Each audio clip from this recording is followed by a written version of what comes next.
Une escalade de violence, de dégradation et d'humiliation, la formule est signée de Brigitte Angibault, le procureur de la République. Vendredi soir à Baugé, c'est derrière cette porte que 4 jeunes âgés de 17 à 22 ans ont littéralement sombré dans l'horreur.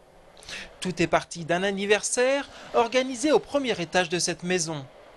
Plusieurs personnes sont conviées à cette fête, dont un adulte handicapé déficient mental, âgé de 30 ans et originaire du Baugeois.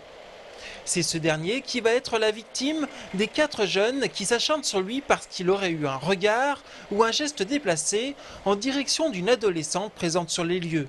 Les sévices les plus violents vont alors s'enchaîner. Ce que je peux constater, moi, de manière objective, dirais-je, c'est que présence d'alcool en très grande quantité, présence de stupéfiants également en quantité, un phénomène de huis clos, un phénomène de groupe et un déchaînement de violence qui a suivi à un moment donné donc une spirale qui est allée crescendo.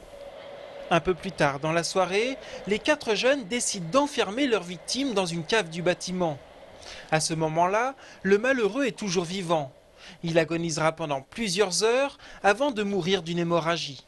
Si après cet épisode de déferlement de violence, l'un des 4 avait été en capacité de raisonner et d'en faire appel à son sens de l'humanité, très vraisemblablement cette personne aurait pu être sauvée. Finalement, dans la nuit de samedi à dimanche, les 4 jeunes déplacent leur victime. Ils l'emmènent dans un hangar et appellent le SAMU en faisant croire à une découverte fortuite du cadavre. La gendarmerie ne mettra pas très longtemps à comprendre qu'il s'agissait là d'une macabre mise en scène.